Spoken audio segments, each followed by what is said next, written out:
ეს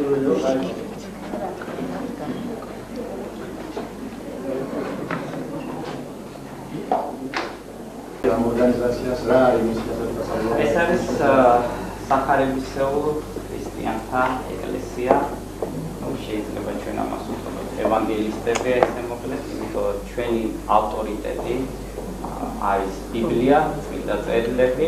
თვითონ გავაიხსენებინა და პოლიცია არარელიგიურად ასრულებული და ეს სრულს მე პირადად მოწმე ვარ ახდებოდა იქ. მოკლედ მოგახსენებ ყველაფერს სრული. სასამართლო ჩვენ გამოდიან სრულებენ ზემნა გაარკვიონ ვინ არის ესეთი მართლმადიდებელი სარწმუნოების დამცველი, ესენი არიან არაქართველები, ესენი არიან საქართველოს მოღალატეები, ესენი არიან ღმერთის მოღალატეები, რომლებიც დადიოდნენ ქუჩაში მოსახლეობას შემრევლს აწუხებენ, გამოდიან ღმერთის სახელით, არავითარი ღმერთი არ ასამთავრა. დღეს მოვიდნენ საზღვარ გარეთის ხალხის დამცველებით აფერა.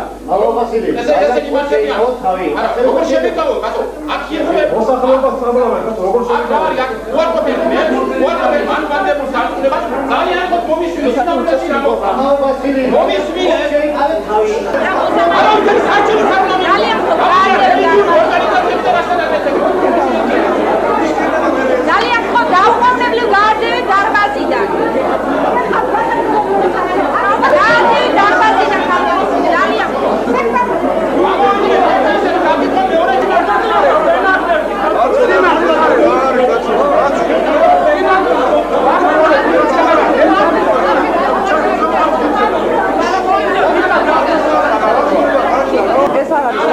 ეს არის ბაზარი. არაფერი შეიკავება.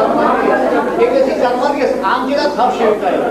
თუ იქნება ხელი შეშლა სასამართლოზე, დავატოვებთ კარგად. ასე არ შეიძლება ჩვენ დავამტკიცოთ. როგორც თქვენი გაქვენი პოლიტიკაში სახარებება შევიკავებთ თავი. ხო, ვინცეც საშუალება ჩამოაყალიბოს თავი აქ ამერი. ვისაც საფიქრდება ჩვენ ვინცეც იტყვას. ამჯერად ხო შევიკავოთ თავი გამხდარეთ ადგილზე. თუ ოდნავ კიდევ მაგისტრალა გამიორდება, მაშინ მივიღებთ კანონდადიანის ზომას. მე როგორც მოქალაქე, მაქვს უფლება თავისუფალი მქონდეს ჩემი აღსარებლობა და ეს ჩემი კონსტიტუციური უფლება დარღვეული იყო სახელმწიფო ორგანოს პოლიციის მიერ მეტი არავითარ ფაქტს და ინციდენტს აქ არ გქონია ადგილი. გასაგებია. ჩვენ როდესაც მივედით, მომეცი სიტყვა, ძალიან მომხო მომცემ სიტყვა.